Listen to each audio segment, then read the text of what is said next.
C'est dans l'évangile de Marc. Elle est bonne, la parole de Dieu. Vous savez, aujourd'hui, on écoute, il y a beaucoup de messages qui sortent de l'ordinaire aujourd'hui.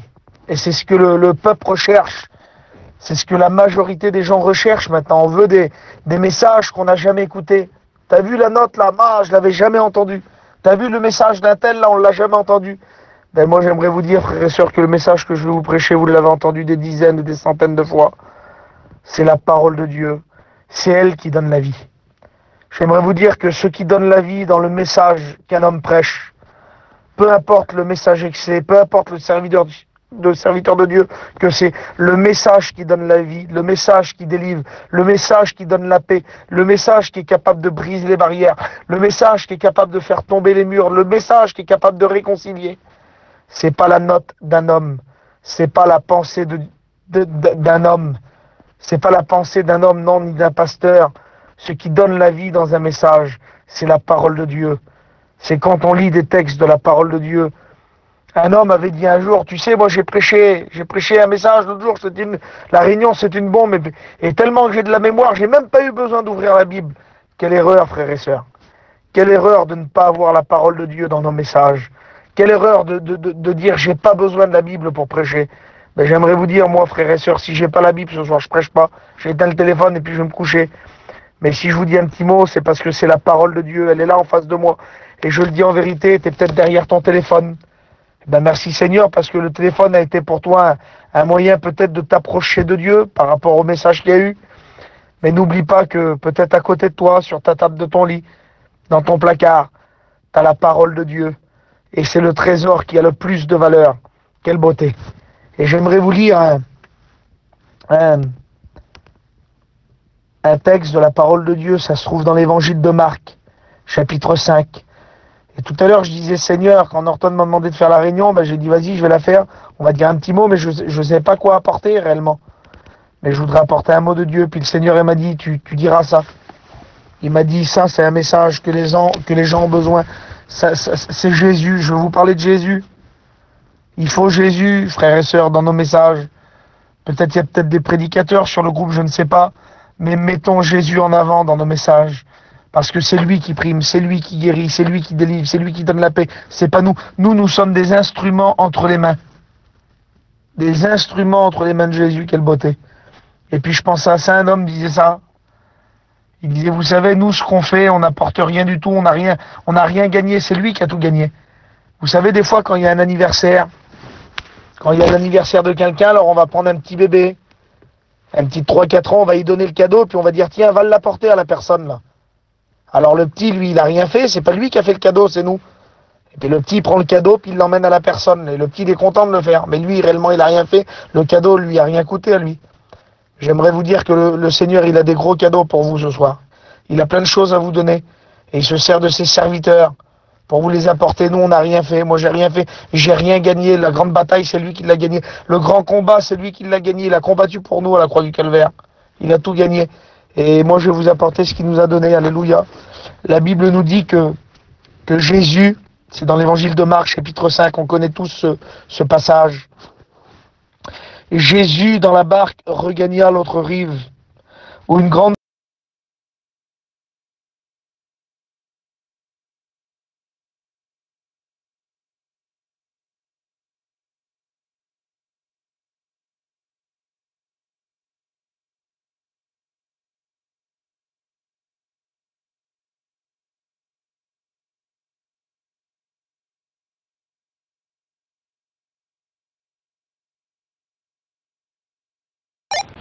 Retenez bien les mots, frères, de la parole de Dieu. Retenez bien les mots, frères et sœurs.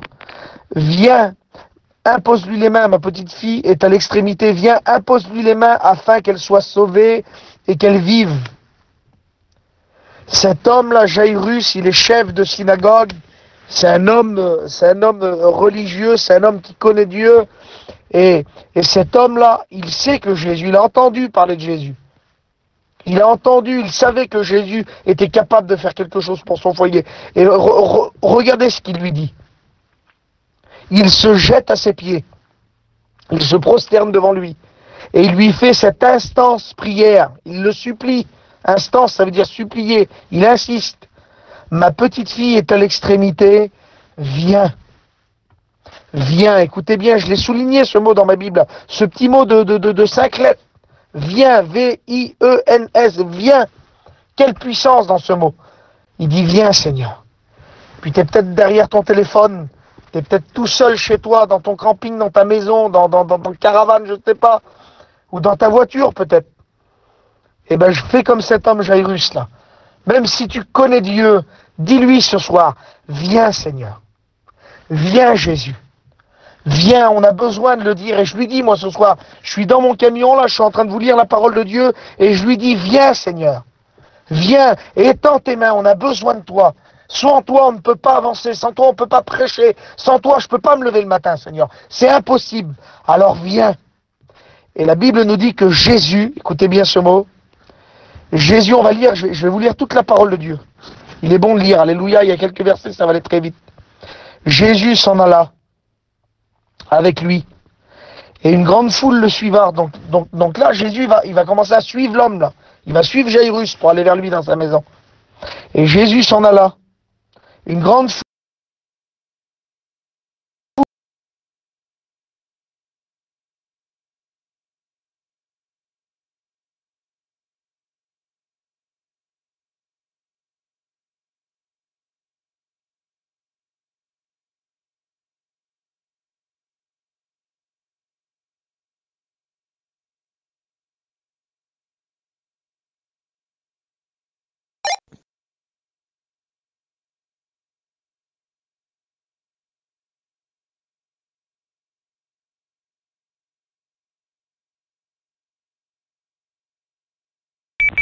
Excusez-moi frère et sœurs, on a été coupé.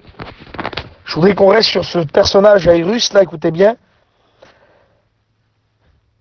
Jairus, il appelle Jésus pour qu'il vienne guérir sa fille, pour qu'il vienne lui imposer les mains, il l'invite chez lui, écoutez bien. Et pendant qu'il faisait le chemin pour aller guérir la petite là, la Bible nous dit que Jésus va guérir une femme. Une femme qui était malade depuis 12 ans. Une femme qui avait tout dépensé ses biens dans les médecins, qui avait eu plein de problèmes, mais qu'elle ne s'en avait jamais sorti. Puis là, cet homme Jairus, il va voir le miracle. Et mettez-vous tous, frères et sœurs et amis, vous qui nous écoutez ce soir, mettez-vous à la place de Jairus là.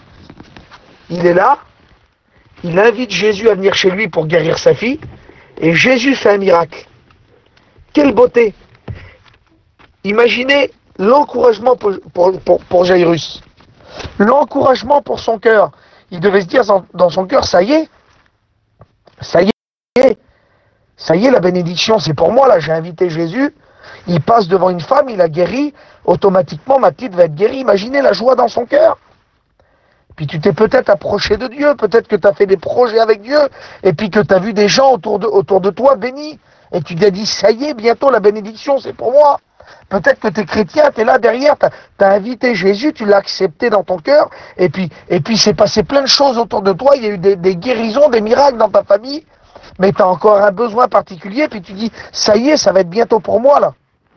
Mais la Bible nous dit que comme il marchait, après avoir guéri cette femme, comme il marchait et comme il parlait encore, survint de chez le chef de la synagogue des gens qui dirent ta fille est morte.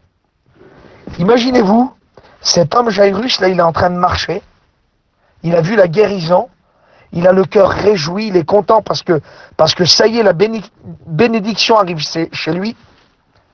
Et à un moment donné, pendant qu'il va pour aller chez lui, là, il y a des gens qui sortent de chez lui, il est avec Jésus, il y a des gens qui sortent et qui disent, c'est bon, laisse tomber, ta fille est morte. Laisse Jésus tranquille, laisse tout ça tranquille, laisse le mettre tranquille, c'est bon, ta fille elle est morte. Imaginez cet homme-là. Tout s'effondre à ce moment-là. Tous les projets qu'il avait fait, tout ce qu'il se disait recevoir en Dieu, tout s'est effondré à ce moment-là. Et vous pourrez le lire dans la parole de Dieu, là je vous ai lu le verset 35. Ta fille est morte, n'importune pas le mettre davantage. Et j'ai souligné le verset 36. La Bible dit, mais Jésus, sans tenir compte de ces paroles, dit au chef de la synagogue, ne crains pas, mais crois seulement. Et j'ai souligné ces deux mots-là, les deux premiers mots. Mais Jésus. Mais Jésus. Peut-être que tu te dis, pour moi, c'est impossible. Pour moi, il n'y a plus de solution. Peut-être qu'il y a des personnes chez toi que tu te dis, pour toi, ben pour moi, c'est mort, c'est fini, on ne pourra plus s'en sortir. Mon fils, il ne pourra plus sortir de la drogue. Mon foyer, il ne sera plus jamais rétabli. La Bible dit, mais Jésus. Il y a un mais, frères et sœurs. Et le mais, là, c'est Jésus. Oui, mais il y a Jésus derrière. T'es chrétienne, t'es chrétien, tu passes par des problèmes, par des difficultés, tu passes par la souffrance, tu passes par la maladie, tu passes peut-être par le deuil, tu passes peut-être par le divorce, je ne sais pas. Mais Jésus, il y a Jésus qui est là. Oublie pas, frères et sœurs, qu'il y a Jésus. Et Jésus va lui dire ces mots, ne crains pas, mais crois seulement. Et puis c'est le mot de Dieu que je voudrais vous dire ce soir, aux frères et sœurs qui sont là. Ne craignez pas, frères et sœurs, mais croyez seulement. Croyez en Jésus, croyez en lui. Il est le maître de vos foyers, il est le maître de nos vies. Mais Jésus. Alors bien sûr, le diable, il va venir nous décourager. Il va venir comme ces hommes sont venus sortir de la maison du chef de la fille du chef de la synagogue. Là. Apporte une palmette, c'est fini, ta fille est morte. Puis le diable, il va venir certainement dans tes oreilles, il va te dire arrête avec zélo là, ça y est, n'apporte une palmette, laisse tout tomber, laisse tout tranquille. Pour toi, il n'y a plus rien à faire, c'est mort. Pour tes enfants, c'est mort, pour ton foyer, c'est mort. Il n'y a plus rien. Mais moi, je te le dis ce soir, mais Jésus, il y a Jésus derrière. Et Jésus, frères et sœurs, il n'a pas dit son dernier mot, lui. La Bible nous dit, vous connaissez l'histoire, je vais vous passer les versets. La Bible nous dit que Jésus va rentrer et il va guérir cette petite fille. Imaginez la joie de cet homme. Il a passé en quelques heures, là. En quelques heures, cet homme, Jairus, il a passé de la joie à la tristesse quand on est venu lui dire ça. Ta fille est morte. Il avait la grande joie parce que Jésus allait venir chez lui. Et d'un seul coup, ta fille est morte. Découragement, tristesse. Et puis toi, tu t'es peut-être converti, tu as eu plein de joie dans ton cœur, tu as eu plein de bénédictions. Et bam, tristesse, découragement, deuil, maladie, souffrance. Mais Jésus est là, frère et sœurs, ne l'oubliez pas. Mon ami, toi qui écoutes ces mots derrière ton téléphone, n'oublie pas qu'il y a Jésus. N'oublie pas que Jésus, il est là, il est là, il est dans ton foyer, tu l'as accepté, il vit dans ton cœur. Ne l'oublie pas, il est là, c'est lui qui a tout en main. C'est lui qui tient ta vie entre ses mains. Et vous savez, avec Jésus, il n'y a pas de surprise. Jésus, il n'était pas surpris, lui. Jésus, quand il est arrivé devant la maison de Jairus, il n'était pas surpris que les gens sortent et qu'ils disent la fille est morte. Il n'était pas surpris, le Seigneur. Le Seigneur, j'aimerais vous dire, il n'est pas pris au dépourvu. Nous, on ne sait pas ce que demain sera fait. On ne sait pas comment qu'on va faire. Demain, on peut faire des promesses et pas les tenir. Mais lui, il sait, le Seigneur. La promesse qu'il nous a fait, elle est sûre, elle est solide. Il nous a fait la plus belle des promesses. Vous savez, c'est quoi pour moi, à mes yeux à moi, Jonathan, serviteur de Dieu, la plus belle des promesses que Jésus m'a fait. Ça fait 18 ans bientôt, dans quelques jours, que je suis chrétien, qu'on est chrétien avec mon frère Norton, qu'on a accepté Jésus. Bientôt 18 ans. Vous savez, c'est quoi pour moi la plus belle des promesses qu'il m'a fait le Seigneur? Il m'a dit, Jonathan, je serai tous les jours avec toi. Et il l'a dit dans sa parole. Et je vous le dis, ces mots, je suis touché ce soir. Vous savez, regardez, je suis tout seul. Je suis dans mon camion. Et puis je vous ai annoncé le message, là, mais je sais qu'il y a le Seigneur avec moi. Parce qu'il me l'a dit dans sa parole. Il me l'a promis. Il a dit, voici, je serai tous les jours avec vous. Et je sais que quand je me lève, il est près de moi. Je sais que quand je me couche, il est près de moi. Je sais que quand j'avance dans la journée, il est près de moi. Je sais que quand je travaille, il est près de moi. Je sais que quand je suis dans une réunion, il est près de moi. Mon frère, mon ami, toi qui écoutes ces mots, qui passent peut-être par des problèmes, il est près de toi, le Seigneur. Il est près de toi. N'attends pas le mot d'un pasteur. N'attends pas le mot d'un frère ou d'un homme. Mais laisse le Saint-Esprit parler à ton cœur ce soir. Si tu as une Bible chez toi, après la parole de Dieu, ouvre la parole et prie, loue ton Dieu et lis sa parole. Il est près de toi, le Seigneur. C'est une promesse, il est sûr. C'est affirmatif, on ne peut pas le changer. La Bible dit que par ces deux choses immuables, immuable, c'est-à-dire qu'on ne peut pas changer. Il est impossible que Dieu mente, frères et sœurs. C'est pas un menteur, le Seigneur. Il nous a dit qu'il serait tous les jours avec nous. Alors il fait, le Seigneur, il est tous les jours avec nous. Je vais terminer maintenant, je vais prier le Seigneur pour vous. Comme pour cet homme, le Seigneur, il a dit, je vais venir, je vais aller guérir ta fille, il va le faire, le Seigneur. Il faut s'appuyer, appuyez-vous, frères et sœurs, sur ses promesses. Appuyez-vous sur Jésus. Il est tellement bon, Seigneur. Maintenant, je vais prier le Seigneur pour vous. Il ne faudrait pas être trop long. Seigneur, je bénis ton nom. Je loue ta grandeur, Seigneur. Merci pour ta grâce. Merci pour ta fidélité. Oh, Seigneur, tu nous as promis, Seigneur, tu nous l'as dit, que tu serais tous les jours avec nous jusqu'à la fin du monde. Et tu es là, Seigneur. Je sais que tu es là auprès de moi. Je sais que tu es là dans mes combats, dans mes luttes, Seigneur, dans mes difficultés. Mais je sais aussi que tu es là dans mes moments de joie, dans mes moments de réjouissance. Je sais que tu es là, Seigneur, parce que tu es tous les jours avec nous. Seigneur, bénis toutes ces personnes qui sont derrière leur téléphone, toutes ces personnes qui s'attendent à ta grâce, Seigneur, toutes ces personnes qui s'attendent à un mot du ciel, Seigneur. Seigneur, étends tes mains. J'aime tellement te louer. J'aime tellement t'adorer, Seigneur. Seigneur, je crois en toi. Oui, je sais en qui j'ai cru. Je sais que le Seigneur, il est avec moi. Je sais que même si je passe par la souffrance, la maladie, je sais qu'il est avec moi. Oh Seigneur, tu es grand.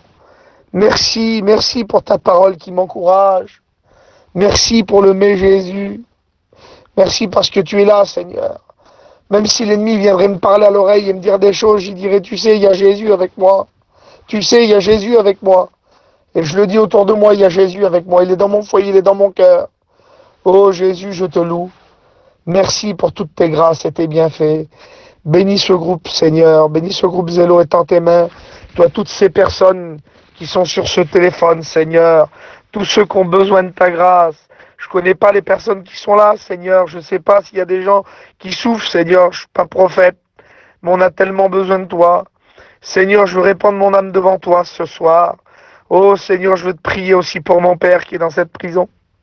Seigneur, on va le visiter, tends tes mains au nom de Jésus. Brise ses chaînes, brise ses liens de la servitude. Délivre-le, Seigneur Jésus, tends tes mains. Bénis une fois ma petite sœur qui ne te connaît pas. Bénis mon frère Norton à Tismont là-bas. Encourage-le, donne-lui des forces, Seigneur. Bénis Fallon, les petits, garde-les. Seigneur Jésus, ce soir j'ai une pensée aussi encore pour ma cousine Jennifer, pour le Franck, Seigneur, donne-leur des forces. Seigneur, qu'il y ait des exemples pour nous, comment que tu les portes, Seigneur, que tu les rends forts. Seigneur, fortifie ta servante et ton serviteur et tends tes mains. Bénis le petit Anton, Seigneur Jésus, et tends tes mains au nom de Jésus. Oh Seigneur, je sais que tu es un Dieu grand. Seigneur, tu es un Dieu illimité, Seigneur. Même si des fois les gens nous font peur, même si la médecine nous fait peur, même si le monde nous fait peur, Seigneur. Toi, tu es plus fort qu'eux, Seigneur, parce que tu as tout dans tes mains. Tu as nos vies dans tes mains, Seigneur. Oh, je loue ton nom, je glorifie ton nom. Merci pour ta grâce. Merci pour tes bienfaits. Merci pour ta fidélité, Seigneur. Je veux louer ton nom. Je veux glorifier ton nom. Seigneur, toi, cette place où je me trouve, Seigneur. Toi, tous ces campings qui sont autour de moi. Seigneur, toi, tous les rétrogrades, tous les inconvertis, tous les foyers qui ont des besoins. Seigneur, dirige-moi, conduis-moi par ton Saint-Esprit. Oh Seigneur, je loue ton nom. À ton nom la gloire, à toi la louange, l'adoration, siècle de siècle, Seigneur. Bénis ce groupe spirituel, ce groupe de prière. Seigneur, étends tes mains, bénis tes serviteurs. Oh Jésus, je loue ton nom. Oh Jésus, je loue ton nom, à toi la gloire.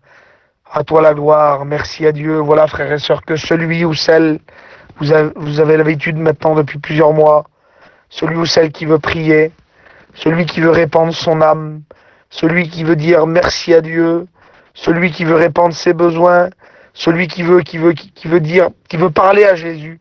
Faites-le ce soir. Et c'est encourageant, je le dis en vérité, d'appuyer sur le petit bouton et de répandre vos prières, eh ben, là, regardez, je regarde, il y a 115 personnes de connectées. Eh ben, si tu lèves ta voix devant ces 115 personnes, dis-toi qu'il y a 114 personnes, eh ben, qui va prier pour toi, qui va intercéder pour ton besoin, pour ce que tu vas dire. Il va dire amen à ta prière. Et moi, je suis là, je suis derrière, je vais prier avec vous. Voilà, que Dieu vous bénisse, frères et sœurs.